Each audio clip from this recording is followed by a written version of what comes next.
मुजफ्फरनगर जनपद में सिंचाई विभाग खंड गंगा नहर द्वारा कराए गए सड़क निर्माण कार्यों ने शासन की भ्रष्टाचार मुक्त नीति पर सवाल खड़े कर दिए हैं। जिन सड़कों को किसानों की जीवन शैली बताया गया था, वे महज 5 दिन में ही उखड़ गई। घटिया निर्माण ने ये साफ कर दिया कि सरकारी धन का किस तरह खुला दुरुपयोग किया गया। इस पूरे मामले में पिन्ना निवासी किसान, आरटीआई कार्यकर्ता और समाजसेवी सुमित मलिक ने भ्रष्टाचार के खिलाफ मोर्चा खोलते हुए कचहरी परिसर में भूख हड़ताल शुरू कर दी है। उनका कहना है कि जब शिकायत, जांच और साक्ष्य मौजूद है, तब भी दोषियों पर कार्रवाई न होना प्रशासनिक विफलता को दर्शाता है। सुमित मलिक ने बताया कि सिंचाई विभाग खंड गंगा नहर द्वारा बनाई गई सड़क किसानों के लिए खेत से शुगर मिल तक गन्ना पहुंचाने में अत्यंत आवश्यक थी, लेकिन निर्माण में मानकों की खुलेआम अनदेखी की गई। सड़क पर तारकोल तक नहीं डाला गया, जिससे वो कुछ ही दिनों में पूरी तरह से क्षतिग्रस्त हो गई। इस गंभीर मामले की शिकायत 13 दिसंबर 2025 को जनपद के प्रभारी मंत्री सोमेंद्र तोमर से की गई थी। शिकायत के बाद हुई जांच में सड़क की गुणवत्ता बेहद खराब पाई गई, लेकिन आज तक ना तो किसी अधिकारी पर कार्रवाई हुई और ना ही सड़क दोबारा बनवाई गई। सुमित मलिक ने आरोप लगाया कि सिंचाई विभाग के एसडीओ, जेई और ठेकेदारों की मिलीभगत से ये घोटाला अंजाम दिया गया। उन्होंने दोषी अधिकारियों पर एफआईआर दर्ज कर विभागीय जांच कराने और सड़क निर्माण में हुई अनियमितताओं की पूरी छानबीन की मांग की। उन्होंने ये भी आरोप लगाया कि जेई ऊधम सिंह पिछले 12 वर्षों से एक ही जिले में तैनात हैं, जो स्थानांतरण नियमों का उल्लंघन है और इसके पीछे संरक्षण का सवाल खड़ा होता है। सुमित मलिक ने 2025-26 में निकाले गए 35 सड़क टेंडर्स में कमीशनखोरी के गंभीर आरोप लगाते हुए उच्च स्तरीय जांच और दोषी कंपनियों को ब्लैकलिस्ट करने की मांग भी की है। भूख हड़ताल पर बैठे सुमित मलिक ने कहा कि मुख्यमंत्री योगी आदित्यनाथ भ्रष्टाचार के खिलाफ जीरो टॉलरेंस की नीति की बात करते हैं, लेकिन जमीनी स्तर पर अधिकारी बेखौफ होकर सरकारी धन की लूट कर रहे हैं। उनकी भूख हड़ताल को किसानों, सामाजिक संगठनों और जागरूक नागरिकों का समर्थन मिल रहा है। लोग चेतावनी दे रहे हैं कि यदि प्रशासन ने सख्त कदम नहीं उठाए तो ये संदेश जाएगा कि ईमानदार आवाज को दबाया जा रहा है। मेरा नाम सुमित मलिक, गांव पिन्ना, जनपद मुजफ्फरनगर से।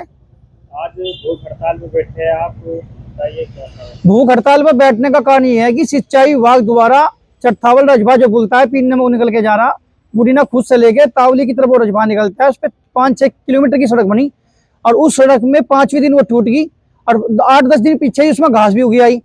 तो मैंने उसकी शिकायत सोमेंद्र तोमर जी, जो प्रभारी मंत्री मुजफ्फरनगर के हैं, वे पीडब्ल्यूडी गेस्ट हाउस में आ रहे थे। मुझे जानकारी मिली, मैं खेत में से अपना आ गया, तुरंत उन्हें सूचना देखा और उन्हें एक शिकायती पत्र दिया और बताया कि यहाँ भ्रष्टाचार हो रहा। उन्होंने डीएम साहब को तुरंत प्रार्थना पत्र दिया और जांच के लिए कहा। डीएम साहब ने सीडीओ साहब को मौके पे भेजा, जांच हुई।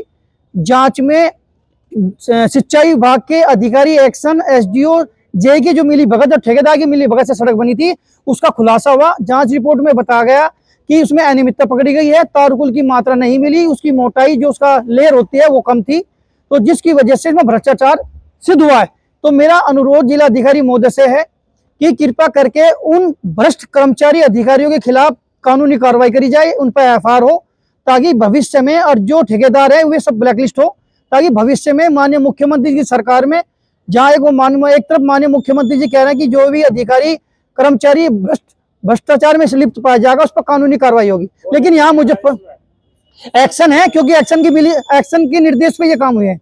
एक्शन, एसडीओ और जो उनका जेई है, ठेकेदार सहित सब लोग एक पूरी चैन के रूप में काम करते हैं, लेकिन मुजफ्फरनगर के बड़े बड़े नेता उन्हें बचाने के चक्कर में लग रहे हैं। मेरा उनसे भी आग्रह है कि कृपा करके इस भ्रष्टाचार को खुल जान दो, अन्य में जो सबके नाम खोलने पड़ जाएंगे। कौन है वे लोग? बता दूं मैं, समय होगा, अभी तो भूख हड़ताल शुरू हुई, बहुत लंबी भूख हड़ताल चलेगी, मेरे प्राण तो जा सके यहाँ से, लेकिन एक कार्रवाई करवा के जब उठूंगा। और मेरा माननीय मुख्यमंत्री जी को भी मैंने मेल कर दी, सबको कर दी। अब एक और चीज बताना चाहता हूँ, इन एक ही 2025-26 में 35 टेंडर हुए सिंचाई विभाग के सड़कों के, उनमें एक्शन साहब ने 2% डाउन रेट पे ठेके छोड़े, ताकि अपने लोगों से, ठेकेदारों से सेटिंग करके कम मूल्य सरकार को भी क्षति पहुंचवाई है, नुकसान पहुंचवा है। तो ये चीजें बहुत सारी खोल लूंगा, ये पूरी सूची मेरे पास है, कहाँ की सड़कें कौन कौन सी बनी और उनमें क्या है, उसकी भी जांच होनी चाहिए, उच्च स्तर से जांच हो, ताकि पहले पिछले 5 सालों में टेंडर कितने में छूटे थे सड़कों के, उसकी पूरी एक प्रक्रिया होती है। अब उसमें कितना झोल क्यों आया, ये भी एक जवाबदेही का कारण है, क्योंकि एक्शन साहब ने उन ठेकेदारों को कम रेट में ठेका दिया, ये भी एक मिलीभगत है। अपनी राय हमें कमेंट बॉक्स में जरूर दें। ऐसे ही लेटेस्ट अपडेट्स के लिए हमारे चैनल रॉयल बुलेटिन को लाइक, शेयर और सब्सक्राइब करना ना भूलें।